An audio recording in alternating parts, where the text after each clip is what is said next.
I was talking fantasy football with my friends the other day. Oh, Josh? Wow. Look who's back.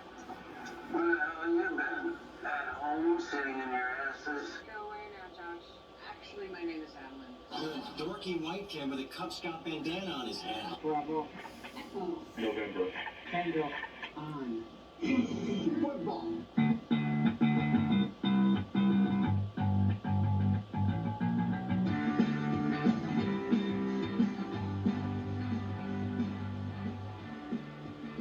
Welcome back to Bent on Fantasy Football, week number 3.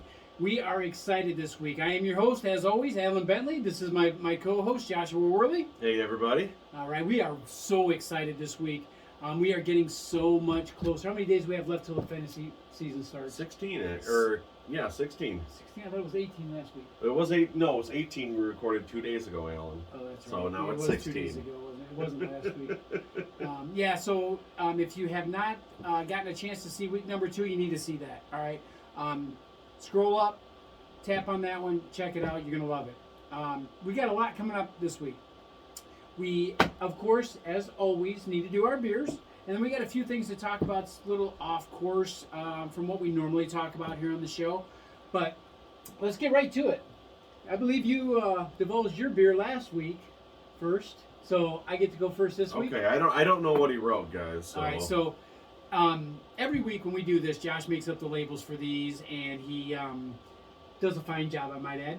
Thank you. So much so that my beer says, Whirly labels are the best. Aw, that's so sweet of you. Sweet.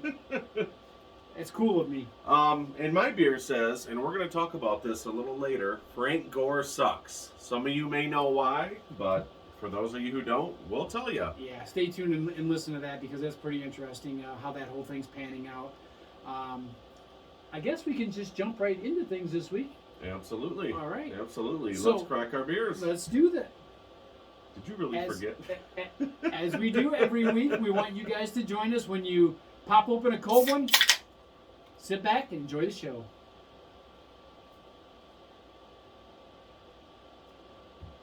Almost lost track of the mouthpiece there and missed my whole Dribble? mouth. Yeah, dribble all over myself. All right. So this week we're going to be talking about draft strategies in the upcoming next 10 days or so. A lot of people are going to have their drafts this week or within the next week. I think a huge majority. I mean, yeah, it's got to be done within probably the next 10 to 12 days. Yeah, some people have already done theirs, and they're, again, sitting there and thinking about how great their team is and so forth. But for those of you who haven't, stay tuned, watch what we're talking about, listen to what we're saying. We're going to talk about different kinds of auction or different kinds of drafts, including auctions, PPR, and dynasty leagues. I think we're going to jump right into this and kind of run with that and then talk about draft strategies a little bit. Yeah, absolutely. You want to get us started off, Josh? Yeah, what do you want to talk about first? Let's talk about the differences, I guess, first of all, between the PPR league and an auction league and a dynasty league. Now, I know a lot of you guys already know the differences, but hang with us for just a minute. You might find out some interesting stuff. Let's start with PPR leagues. Yeah, PPR leagues, and keep in mind, depending on the format, whether it's PPR, dynasty, or auction, your game plan or your strategy could be completely different, flipped upside down. But we'll start with the PPR as it's the most popular, and it's really gaining popularity. I think I read a stat about 81% of leagues out there have gone to the PPR, whether it be half point or full point. Yep, the standard leagues are kind of going away now. You don't see as many of those anymore. Maybe on some of the ESPN, Yahoo, those types of things. You might see them, but for the most part, they're pretty much going away. Yeah, and I've done standard leagues for pretty much most of my fantasy football career. Just in the past couple of years, we've been transitioning to PPR, and I'll tell you right now, I love it. I love the high scoring points. The more points you can score, the better, in my opinion, in fantasy. The more exciting it makes it. Yep. And the nice thing about PPR is you can break that down to as far as you want. So what I mean by that is you can go one point for every 25 yards for a quarterback passing, for example, or you can go 1 point for every yard. So 1/10 of a point keeps you guys from tying, or at least helps prevent tying, I should say. Um, but it also makes every single yard count. The league that we are in together, it is a decimal scoring system on it. Goes out 2 places. So that's going to be kind of interesting. That definitely keeps you away from ties more. Oh yeah. More so. But yeah, the of the 3 types of leagues we're going to talk about, PPR by far is my favorite. I've dabbled around with Dynasty leagues, auctions. Did you have a child with Destiny? Or? Destiny's Child, yeah. Okay, that's what I figured. It was her child, not mine. Yeah. But of the drafts, I've dabbled around with dynasty leagues and auction leagues and things like that, but never really seriously got into it. PPR is definitely the way to go. You get so much more value per player, I think. Yeah, I agree. Mm-hmm. I agree. So as far as dynasty leagues go, it's kind of a tricky one because there's many different kinds of dynasty leagues. It breaks down to a lot of subcategories, but the long and the short of it is you're drafting for the future as well as the present. So you're trying to maintain a whether it's your first round pick, 8th round pick, whatever it is. Most leagues will have a specific round that you have a keeper, if you will. Dynasty leagues have kind of taken the place of keeper leagues, at least tag wise. And the parameters for dynasty leagues are all over the place. So it really depends on your, league rules specifically. Mm-hmm. I've heard of up to keeping 6 players. I've heard of up to keeping only 1. Right. And there's also going to be a stipulation in your league, depending on your league rules. Can you keep them 1 year? Can you keep them for perpetuity? Which means forever, basically. So. Yeah. So. Dynasty leagues are one of the things you want to know at least for sure if there's a specific round that you're going to be keeping that player and kind of plan for that. Obviously, you're not going to get your Jonathan Taylors and those types of guys in round 6 or whatever, but you can always find that diamond in the rough. One thing that I always go by, at least keep in the back of my mind when I am drafting, especially with the Dynasty League, there's an old saying and kind of an unwritten rule in fantasy is to draft for the first 6 weeks of the season as if it were the last 6 weeks. So to me that means a little bit different than a lot of people. With me, what I think of is we're mid-season and I'm going to need a wide receiver coming up pretty soon. So how do I pick up a wide receiver, trade for a wide receiver, whatever the case may be, to make my team better? If you use that same mentality when you get to round 4, 5, 6, 7, 8 in your draft, I think you'll find that you'll have a much better chance of drafting that diamond in the rough. Yeah, I agree with that to a certain extent. Now, I look at a dynasty league as don't look at this year, look at next year, look at 2 years from now. And one big aspect of dynasty is player valuations are gonna flip-flop all over the place. Before we get into that, though, let's talk about what you touched on a really, really good point. So one of the things that you want to look at when you're drafting for a dynasty league is obviously, like we said, long term. But how long you want to think about how long is that player going to be with that same team? How long is that player going to be in a good situation for the foreseeable future? Because that could all change. I mean, the way the NFL works now and the way free agency works, you could draft a stud player and he could go to a terrible team and wind up sinking your team the next year. So it's a little tricky when you think of it from that perspective, but look long term. So if you draft a Tyreek Hill, for example, who just signed a contract, right? He's going to have a few. And who years. saw that coming though? Right. I mean, I thought he would retire in Kansas City. Right, exactly. With that kind of speed and that much talent with Patrick Mahomes there, you'd think they'd want to keep him as do whatever they can to keep him, but that's a whole nother show. Oh yeah. But great example though of what we're talking about here. So on your dynasty leagues, Tyreek Hill, if you had him last season on a dynasty league and you were keeping him for this season, you'd be a little disappointed. Oh yeah. That still remains to be seen, but you'd be a little disappointed that he's going to a worse team. So it's a great thing to kind of think about as far as your, Oh yeah, your draft goes, absolutely. too. Absolutely. Did you want to touch base more on the dynasty? Well, again, it kind of depends on the parameters of your league, you know, Mhm. the league rules. So whether you can keep them for one or two. What I was saying is how the player valuations tend to flip flop. You know, I would value a player like Chase or a player like Justin Jefferson far ahead of Cooper Cup.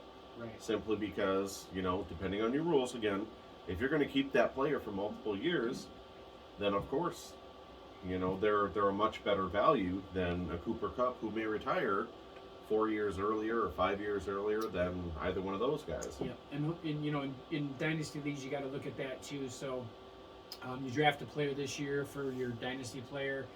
You know, 3 or 4 seasons down the road, if you still have the ability to keep that player, do you really want to? And if you don't, what's left out there to pick from? Mm-hmm. So it's something really good to think about. Let's talk about auction drafts a little bit. Okay. And then we'll kind of get into draft strategies a little bit more and talk about how that plays. in. Absolutely. Auction drafts. I've been in an auction draft. It was a high limit league for the better part of a decade. And just over the last 10 years or so, I've been in standard and now gone to PPR. I love auction drafts, but I will forewarn you, it's not for the average fantasy football player. And I learned that the hard way in the first 4 or 5 years that I was in the league. There's many different strategies, completely different strategy in my opinion than a PPR or even a dynasty league. We've got that other factor involved. You got the FOB. The for those of you that don't know, it's free agency. Well, actually, Free agent budget or free agent budget or free whatever, however you want to word it. But anyway, so that's something to think about because you got a limited number of simoleons that you can spend on a particular player or on a particular team, and if you blow them on a particular player, the rest of your team's going to suck. You may have a great running back or quarterback or something, but the rest of your team's going to suck. yeah, and we'll talk about that when we get into the draft strategy in auction because a lot of people go about it the entirely wrong way, and I did the first couple years I was in it, and I'll tell you what I learned. And it's not for the faint of heart, that's for sure. Yes, your team can look great on paper, just like any other draft. It can look great on paper. And then you realize that, oh, you know what? Maybe it's not as great as it looked when I originally drafted. Oh, because you ran out absolutely. of money, all right, so let's talk draft strategies a little bit. Okay. There's a ton of different strategies out there. We'll exclude auctions for just a minute. We'll talk about dynasty and PPR leagues. You've got the stud running back theory, which means you draft 2 stud running backs right from the get-go. You've got the wide receiver theory. You've got the running back quarterback combination theory. Zero RB has really been gaining momentum in the last couple years, Very which true. means you don't take a running back till the 4th, 5th, 6th round even. So Right. you really stack those PPR monsters, those receivers. Right. Yeah, because if you think about it in a PPR league, you're going to get points for a running back catching passes, but realistically, if you've got a top-notch wide receiver, you're going to get a lot more, not only catches, but a lot more yards out of those catches too. So it may be a better value to go that way. I personally don't subscribe to that. Okay. I understand the theory behind it. I the don't philosophy. either Yeah, because we're both traditionalists when it comes to fantasy football. Right.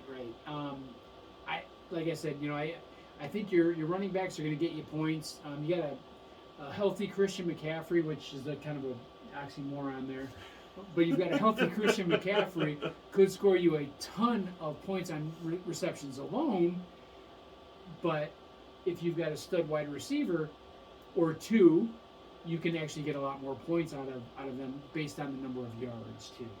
Yeah. So your total points, not just the reception yards, but your total points for that player could be significantly better with a wide receiver just because of the yards. Yeah, absolutely.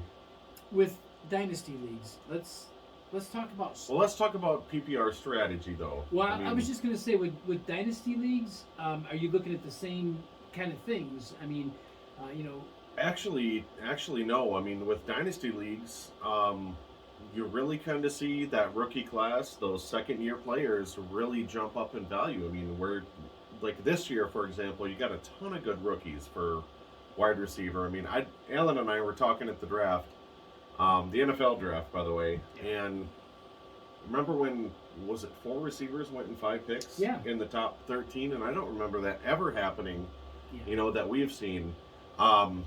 But those receivers that would normally go in the 10th, 11th, 12th round, they're going in the 3rd, 4th round now. Just because of the long-term potential on those. Yeah. So it kind of really throws that ADP all out of whack. It does. Flips it upside down pretty much. Right. And again, we're not talking about auction drafts at this point, just simply because that's a whole different beast, a whole different strategy, a whole different thought process behind that, behind doing one of those drafts. So let's jump back to PPR. I just wanted to touch base on Dynasty just so we keep the differentiator there. PPR leagues. And I'm not... Josh and I have a draft coming up together, as you guys probably already know. 12 days from now. And on one of the previous shows, I'm sure you heard that. So we're not going to give a whole lot away to each other. No, wait a minute. It's 11 days, I think. Yeah, it is. It's 11 days. It was 12 yesterday, though. Yeah, it was 12 yesterday. All right. But with what have you found in the past? We'll go that route. To be an effective strategy for drafting, do you look at, I want to get 2 wide receivers. I want to, back in the day, like we talked about before, I used to draft not in any particular order, but quarterback, running back, wide receiver, and then start hitting my running backs and wide receivers again, just to get more of a balanced lineup. And if I got there early enough, get that number 1 tight end or number 2 tight end, which is usually a 4 or 5 that are really top level, and then try to get a more balanced lineup. Do you feel that that's a better strategy? Do you have a strategy in the past that's worked for you better? When I first started out fantasy football, I went running back heavy no matter what. Mm-hmm. Regardless of position need.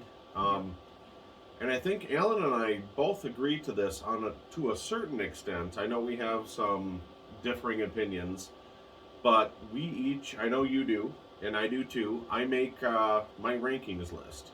Mm-hmm. And I rank the top 16 rounds. I rank 192 players. Doesn't include kickers, defenses, of course, because you're supposed to take those in the last 2 rounds, even though we see people drafting kickers and defenses in round 7, round 8. Please do that against us, because we love that. Yes. But the key to that rankings list is you can't get this mindset that, I have 2 running backs, I need to take a receiver now. You know what I mean? There's a reason you rank those players, because that is the best player available. Kind of like the NFL draft. How Mel Kiper does his big board. Exactly. With best player available. Exactly. And you really can't stray from that, because if you get this mindset that I'm going to fill out a lineup, or fill out a starting lineup, and then I'm going to start looking at the best player, you've already missed the boat. You've already missed the boat. It's gone. Yeah. One thing that we talked about before the show, one thing that we both subscribe to is when the draft pick comes up to me, the best player on the board is going to be the next player on my team. Now, when I say the best player on the board, I'm talking about my rankings. Yes. That's why it's very important to take in a lot of different resources. Look at ESPN, listen to us. Look at whatever your resources are, whatever ones you like. Look at those and take little takeaways, because none of those guys are going to be absolutely perfectly right other than us. So just take little bits and pieces from each one, and things that make sense in your head to you, and put those together, and then form your rankings from that. Don't go to a website, print out their rankings, and go by that. That's not how you should be doing it. That's somebody else's rankings. The situation may be different. So look very, very closely. We always, like I said, best player on the board is coming to my team. Yeah, and you couldn't hit that point any better, because Alan and I, we've both done fantasy football for years. We agree on a lot of things. We share opinions about players. Outside of the first round, I'm sure we'll have a couple differences in that first round. A guy in my second round rankings could be in his 5th. Right. His 7th round running back could be my 3rd. Right. So, rely on your own expertise, your own intelligence. Granted, we're taking in many, many other sources. We're not fantasy experts by any means. We love to do it, and we think we're pretty knowledgeable about it, but you have to stick to your rankings. Yeah, when it comes to fantasy football, nobody's an expert, not even us. Right. It's all a lot of speculation and a lot of educated guessing is what it boils down to. I like how you said not even us, implying that we were more intelligent than a lot of the What do you sources mean out implying? there. I listen to Adam Schefter, so. Hmm. But one thing that is important, go into your draft with a strategy. Whether you go with quarterback in the first round, or whether you go with two running backs in the third and fourth round, whatever it may be, it doesn't matter. Go into it with a strategy, and we'll talk a little bit more in just a second about how you base your strategy. But go into your strategy, and the biggest thing is stick with your strategy. It's the easiest thing to do is when you get in a draft and you see 3 or 4 quarterbacks or running backs or wide receivers, whatever, going in a row. The easiest thing is to panic and say, I need that player right now. I need that guy that I wanted right now, or the next best player that I had on the board. And I've been guilty of that in the past. I'm sure you have too. My first few seasons, we've talked about this on the show before. Mm-hmm. My first few seasons were terrible at drafting. I've actually gotten slightly better at it. Slightly better. Just slightly. Yeah. So, but now I go into a draft and I have a strategy. I say, this is what I want to do. I want to get these players. This is the order that I want to get them in, and I stick to it. The reason is, like I said, it's easy to panic and easy to say, oh, you know what, I got to get that player now. Stick with trust your instincts. Your instincts are there for a reason. Trust them. Yeah, absolutely. And, whether it be you talked about if you want to take a quarterback first, that's okay. We don't take quarterbacks early, but if that's your strategy, that's fine. Take a quarterback early, then go running back, if that's what your strategy is. But the moment that you veer from your whole game plan, your whole lineup is just thrown out of whack. Right. Your whole season takes a huge turn one way or the other, and you don't necessarily know where that's going to go. One thing too that we had talked about before the show, we had talked about not only sticking to your strategy, but how you formulate your strategy and that type of thing. So, again, try to get your best resources. You read articles, you watch videos, you do all this stuff, you do all this preparation. Take the best of what you see and formulate your opinions that way. Yeah. Like, for example, my draft strategy every single year, I go into the draft, I don't want to finish the draft with a complete team. You know what I'm saying? Mm-hmm. And Alan, I'm sure, feels the same way. I want to build depth at those skill positions, and I may have 6 or 7 guys that will be cut by week 3 or 4 come the regular season. Yep. But to me, it's important to get those high-scoring skill positions to build that depth. My team is, most years, in the last 10 years, I would say probably 20-30% of the guys I drafted end up on my team, whether it be through trades or dropping and so forth. But don't go into the draft thinking that this is going to be my team and I'm going to stick with them for the rest of the year, because that's a far cry right there. Yeah, you always have to be ready for stuff that happens, whether it's injury or bench players or whatever it is. You have to be ready for that, and always be scouring maybe we'll talk more about that as the season goes on, scouring the waiver wire and see what's out there and what's available. But I am gonna actually touch base on something we didn't talk about before the show. I'm worried. If you, and it's about you too. So if you've got more than one league, okay, if you've got a PPR league and a dynasty league or 2 PPR, whatever it is, if you've got 2 leagues, don't focus all your energy on putting the same players on both teams. I know somebody that used to do that. I'm not going to mention Josh's name or anything. Hey, it's like worked that. out. It's worked out where I've won multiple leagues in years, but more times than not, it hasn't. So yeah, don't do that, because you're throwing all your eggs in one basket, or at least most of your eggs in one basket, and you don't want to do that. The only reason I caution on that is how many fantasy leagues have you gone through and not won, or not ended up in the getting the moolah at the end, right? Right. So you could end up that way in 2 leagues. Yes. And you know what? I used to do that. I would say I would have 6-7 players on both leagues. My advice to everyone out there, and I'll still stick to this because there's a few guys that I love each and every year. I don't do more than 2. You know what I mean? And they're not going to be 2 of the top first, second rounder. Right. They're going to be 2 out of the top 5, 6, 7 rounds because you have to diversify, just like the stock market. Yes, absolutely. You throw all your eggs in one basket and your basket breaks, you're screwed. So, I mean, if it doesn't break, you're golden, but chances are it's probably going to break more often than not. Right.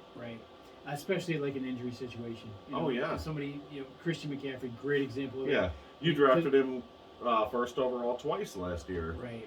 Yeah. Well, no, not last year. I drafted him first overall the year before last, and then Okay. first last year. Okay. But same concept though. If I'd have drafted him first, I had an opportunity to get him in the first round in both leagues. If I'd have done that, I'd have been double screwed. Right. So let me ask you a question. Is he dead to you now in He's fantasy? dead to me. Okay. We've As far talked as about you this know. before in the last couple years. Fool me once, fool me twice, and players, they're dead to us. So Yeah. Christian McCaffrey, you guys hear it right here. Yeah. He's dead to Allen, As far as you know. as Yeah. far as I know. Yeah, I mean, I'm not giving away any secrets. None. Even the Christian McCaffrey secret. Everybody wonders that. They asked me because last year that was my theme song. Christian McCaffrey should not be in the NFL anymore because he hates me. Oh my God. so yeah. Let's talk about Dynasty though, and how does that fall into everything we talked about? How does that equate over to a Dynasty league? We talked about PPR and how important that could be, but all that stuff, Dynasty leagues. Dynasty leagues, I still like to stick to a game plan. Stick with your rankings. Now, those rankings in a Dynasty are going to be completely different than a PPR. Like, for example, somebody like Leonard Fournette, who in a PPR this year is going in the second round, I'd put him down in the 6th to 8th round. He doesn't. I would agree with that. Yeah. He's a lower prospect than he was last year. Like I said, in a Dynasty, you're not just playing for this year. You know, when you, like in the NFL draft, when you draft Trevor Lawrence, number 1 overall, you're not looking for success this year and then nothing the next 5-10 years down the road. Or it's more likely, in the instance of Trevor Lawrence, it's more likely to have a bum year and be bummed on him, but then have a rebound year and have a better year and have a better And year. then reap the rewards as the years come. When everybody else passes him up in the draft, and you're the guy that they're laughing at because in the 8th round you picked Trevor Lawrence, and then the next season he has a huge league who's laughing then, and the year after, and the year after, and the year after. Yeah. Auction drafts. Let's touch base on that just a little bit. Okay. And kind of talk about what your draft strategies are. I'm gonna let you kind of take the wheel on this one. You've done more auction drafts than I have. You're better at understanding the philosophy behind keeping your money and kind of penny pitching your way through it. But I'll let you go ahead. Okay. So auction drafts. I'll tell you guys this. Everything you know about PPR drafts, every strategy you have, you kind of have to really throw those out the window when it comes to an auction draft. Okay. The number one reason is, and I kind of learned this the hard way in the first couple years that I was in this league. I'm not in that league anymore, but I was in there for the better part of a decade, like I said. That was a big dollar league. It was close Very to high, I remember that. many hundreds of dollars. And you get a starting budget, and I went in with the interpretation that, hey, or with the impression that, you know what, I'm going to get these top couple players, and I'll be fine the rest of the year. The biggest mistake that I see for new auction draft fantasy owners is, I have to get this guy. I have to get this guy. That strategy may work in a PPR where you have an assigned draft position where if he's here, I'm going to take him. But in auction, keep in mind, you're not guaranteed any single player. Right. You still have a draft order, but that's not a draft order. That's a nomination order. Right. So, for example, if I was the number 1 overall nomination, I could say Jonathan Taylor, $30. Now, most of them are based on a $200 budget. And I could say $30. and you could say 35. And then the auction begins. Right, right. Yeah. But the number one strategy that I always go into now in an auction draft is you have to set limits on specific players. Mhm. You know, you can't get overexcited about one player because, like I said, you're not guaranteed that player at any position. And I think you're right on that. I think the biggest part of an auction draft is understanding that. I think you know the 2 points you made. You know, I got to get this player that time, and then the point you just made. I think those are probably the two biggest things with auctions that people that go into auctions for the first time don't understand that. They don't Yeah. they don't realize that how number one, how quick your money goes, and how number two, you're not going to get a stud lineup, or you got outbid for something and all of a sudden, you know. Now the fun part about that is you can actually, if you know, again, a huge part of drafting is knowing the people you're drafting with, Yes, right? yes. So if you know somebody that has that mindset that I have to have this player, you can run them up. You can run them up, make them spend their money. Just don't get caught with your pants down on that one. Yes, and this league was in Arizona, and we were all Arizona Cardinal fans. Most of us graduated from Arizona State, so Larry Fitzgerald usually went for a premium. Okay, Kurt Warner went for a premium. I'm sure you did. Other Arizona Cardinals did, and we all knew that, but we played that against each other. Now, the number one strategy that I like to do in auction drafts is to wait. You have to establish a baseline or an average of where those top players are going. Because I've seen it Sense. time and time again where somebody says, you know, Jonathan Taylor for $60, and he goes for $60, and then the next thing you know, Christian McCaffrey, $73. I like to let the other players, the other owners in the league, you know, spend that money, because while you may have a Jonathan Taylor, you may have a Christian McCaffrey or Dalvin Cook, you have $100 left. I have $200. I may be able to get an Eckler for $25, where you paid $60 for Jonathan Taylor. Right. Yeah, it's really interesting, and I've been in auction drafts before. I've done a few here and there. It was just like online, a free one, you know, that type of thing. So because I want to get my feet wet and understand them better. But I tell you what, it's a very, very tough gig. Mm-hmm. It really is. When you start looking at how much, like, for example, let's say Jonathan Taylor, perfect example, since he seems to be everybody's number one pick this year. Let's say he goes for $70. You know, somebody runs you up and he goes for $70. You're standing there and you're going, well, let's see, I've got $130 left, and I've got, you know, 8 positions or 7 positions, whatever it happens to be, left. You start doing the math and you're realizing that, well, it doesn't equal out to very much. I hope I can get a good buy somewhere, or maybe a trade or whatever, you know, something that's going to make sense to me. Yes, and if you value Jonathan Taylor at 70 and you got him for 70, that's okay. Right. You know, but you can never chase a player. The biggest mistake, and you talked about your first year in fantasy football, you had to get a tight end, a quarterback.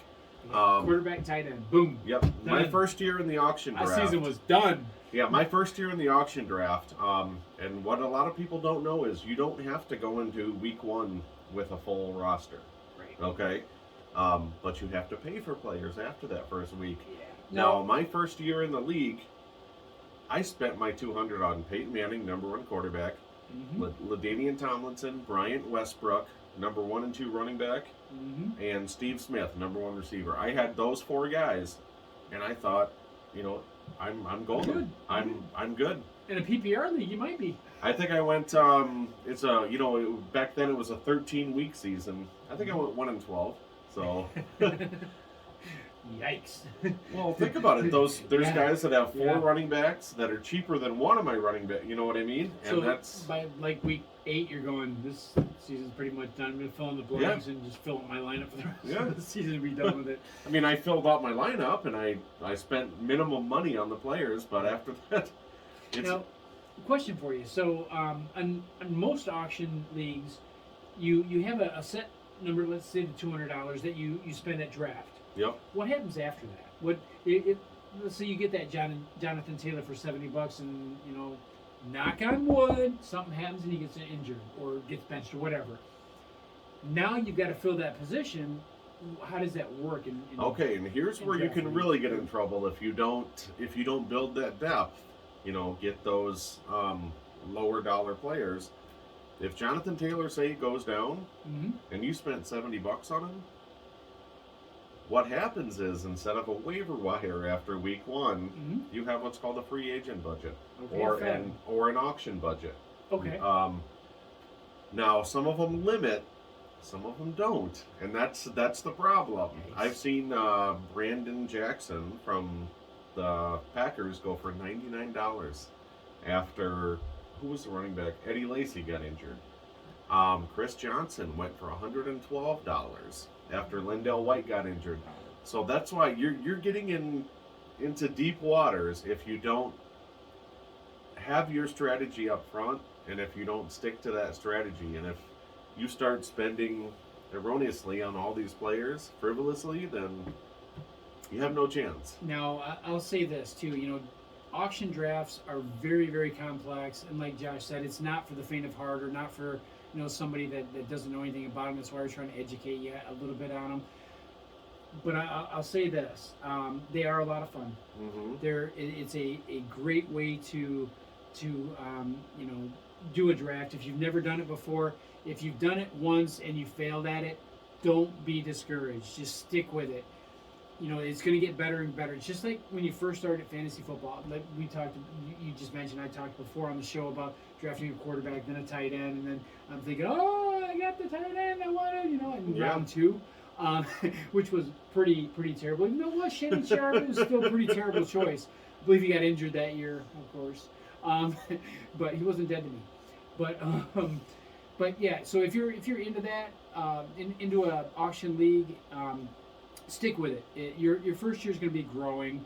It's going to be learning. It's going to be understanding it better. Your second year may be the same thing too, but stick with it. If it's something you like doing and you're having fun with it, stick with it. Yeah, and it took me till my 10th year to actually win that league. And being a high dollar league, you have to win 1 out of every 6-7 years. Right. In fact, I told you this. My team name was the Buffalo Bills because 4 years in a row prior to me winning it, I lost the championship game every year. I still made money because it was a high dollar league, but the first 4 or 5 years, I was atrocious. I just sucked. It really, there's some growing pains with it. Oh yeah, there is. So being a little bit better educated on it and understanding how it works a little bit better might help you out. We hope it does. You know what? Let's jump right into our bet predictions. I know there's probably a lot more stuff that we could talk about, but we only have we could talk for hours on this. Yeah, so. we only have so much time that we don't want to keep these fine folks from their bent beers. These fine folks. I think you're overestimating some of our viewers here. So. Are we talking about Jay? Mostly Jay. Yeah. Mostly Jay. Does Jordan watch this show? Jordan watches the show. That's his brother. Yeah. Yeah. Anyway, moving on. Let's start talking about our bet predictions. What we decided to do this week, we went on to DraftKings, one of the biggest sites out there for player props or player propositions. There's a few players that we both really like, and keep in mind we're not promoting any kind of gambling. This is just for entertainment purposes only. Absolutely. Davis Mills right now on the DraftKings website, his over-under for total passing yards is 3,600.5. And like I said last week, I'm high on Davis Mills. I think he's going to have a really, really good year. His accuracy improved the second half of last season. He really has that rapport with Brandon Cooks and some of the other receivers, Kiki. 36.5. That's less than 212 passing yards per game.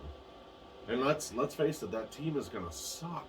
He may have to throw 40, 50 times a game, for a good part of that season. He may have to. Now, how successful that is another... Well, here's how I look at it. 40 passes a game, as long as he has 5.5 yards per attempt, which is horrible. I don't think anybody's had that in the last. Any decent quarterback has had that in the last 10 years. I'm okay with that. But I think that number is just way, way too low, especially since we added the 17th game. You know, I was thinking about that while you were talking, and you know, quarterbacks that have done that, I can think of quite a few. Like Tomzak. I said the last 10 years, Alan. Pretty much every quarterback. Every quarterback for the Bears, yes. the last Cade 10 years. McNown. Yeah, McClown. Yeah, all of them. Justin Fields may be the exception. We'll see on that. Maybe. God, I hope so. We're both high on him, and his talent is just amazing. So, what's your bet prediction, by the way? Speaking of Justin Fields, let's talk about that. So, the over and under on Justin Fields' yardage for the season is 33. Passing yards. Yeah, I'm sorry. Passing yards for the season is 3350.5. I am taking the over on that. What does that equal out to, Josh, the mathematician? That's about 197 yards per game passing. Yes, That's to me, that just doesn't make sense. I mean, they're going to be a bad team, okay? Now, and as much as it pains me to say that, Bears are my number 2 team behind the Cardinals, but they are. You know that. I'm not expecting a ton out of them, but I will say I expect more than 200 yards per game out of Justin Fields. If not, then the rest of my expectations definitely going to come to fruition. So, And I was doing the math earlier. Let's say he has 4 300-yard games. You know, exactly 300 yards. For those other 13 games, he has to have 160-something yards. Mhm. If you're not throwing, like you said earlier, if you're not throwing for 160 yards in the NFL, then you shouldn't be in the NFL. Right, exactly. Yeah, and unless, you know, a lot of those yards or a lot of those passes are like 5-yard touchdowns, the Bears are going to be in a lot of trouble this year if Fields doesn't hit that number. So, But I think Fields is going to have to throw a lot. so what concerns me about that, I agree. I think David Montgomery is going to be good on the ground, but I think the key to the Bears winning, whether it's this year, 5 years ago, 10 years from now, is going to be passing. They've always had the ground game in some fashion. Passing is going to have to be the key for them. It's going to have to. They really have to transition into this new age of airing it out, you know? What concerns me is that 197 number. The people in the desert figured that out. Those guys are a lot smarter than anybody else when it comes to you know, putting things like this together, predictions and you know, over-unders and all this good stuff. They're a lot smarter than everybody else. Oh, yeah. Both of us combined, so... Well, I don't know about that. I think the Kind of fire a hydrant on the stretch. corner is smarter than both of us combined. That's a pretty smart fire hydrant. I know, You see yeah. how it growls when dogs pee on it? Yeah. See? Anyway, moving on. So, yeah, so I'm going to take Justin Fields and the over on that one for my bet prediction. I know we're doing the end of season predictions and that type of thing. Next week we're going to start with our bet predictions, and they're going to be a little bit more, you know, current, I guess. You know, the We're results are gonna come try to through. do week to week. So we're gonna pick a few key matchups for the week, and give you our opinions. Now, last year we killed it. You know, for the first like 6-8 weeks. We did. Yeah. We were absolutely awesome. And then, you know, the rest of the weeks happened. But anyway. Well, we would have still been up if we would have had conversations with those people in the desert. Yeah. You know. Yep. Those kind folks out there Yes. that like to take our money. Well, they would have had to give us money though, based Yeah, on. I know. They like taking our money, though. There's Yes, no two yes. ways about it. Okay, so that's our bet predictions for this week. Like Josh said, you know, we're gonna do more week to week stuff and kind of call ourselves on it and that type of thing. But we do want to talk about what's coming up next week on the show. We're gonna do a few interesting things. We're going to, number one, obviously, we're going to be very, very close to the beginning of the season, depending on what, you know, when we decide to do that. But we will talk more about, you know, what's going to happen in week one, or what we believe is going to happen in week one. Before we jump into that, though, Frank Gore. Let's talk Yes. about Frank Gore. Yes. He, I'm We're not- going to let you go because Okay. you actually brought this to my attention, and I read a little bit about it, and then you expanded on it a little bit more. It's not as harmless as I thought initially listening to it. So Josh, I'm gonna let you go ahead. Okay, so as you guys know, every week during the regular season last year, or most weeks during the season, because we came up with it, I think, mid-season, what's Gub, or what's got us bent?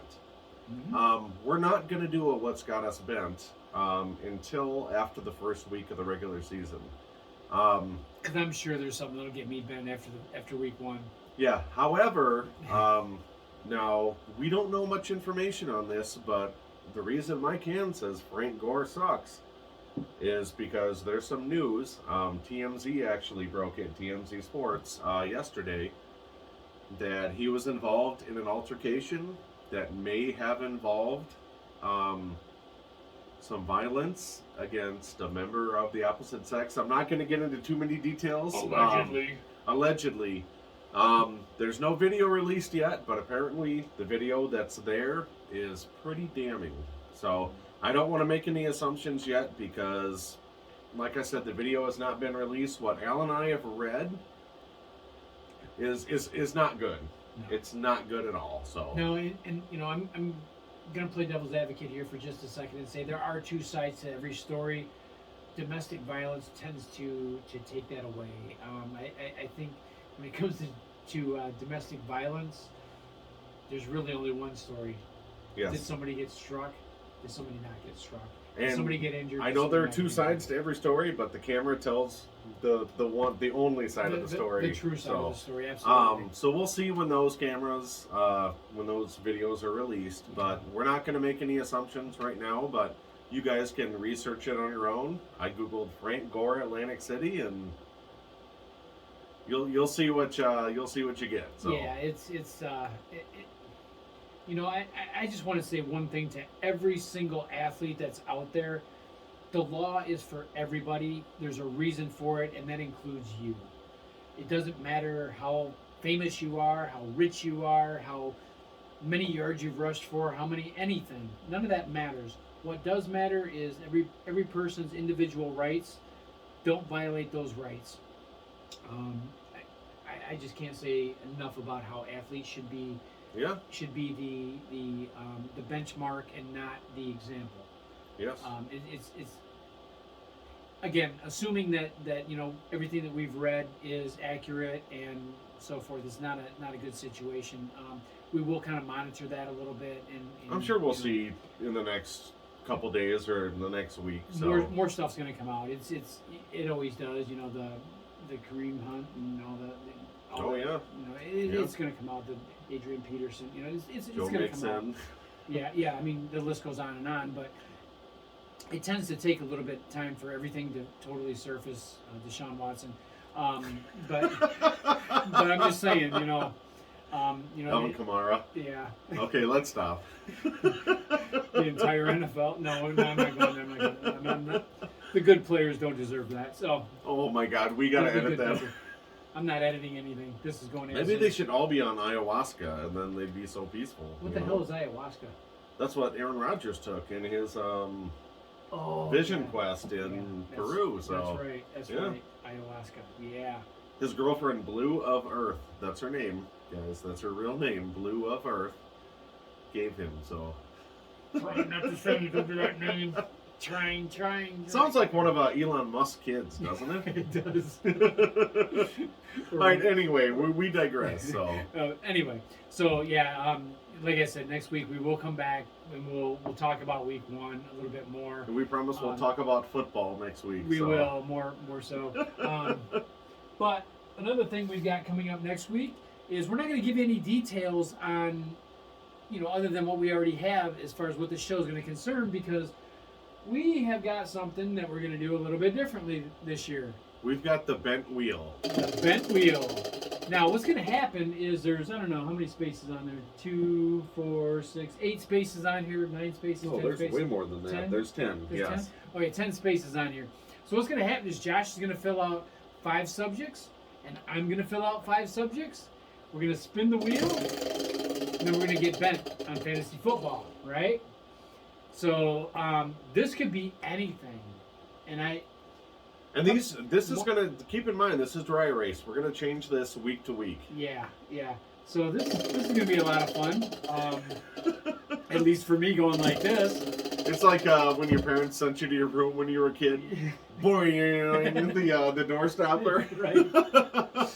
Watch the center. It's mesmerizing. Okay, enough of the wheel. Enough of the wheel. You must subscribe and like. Yeah.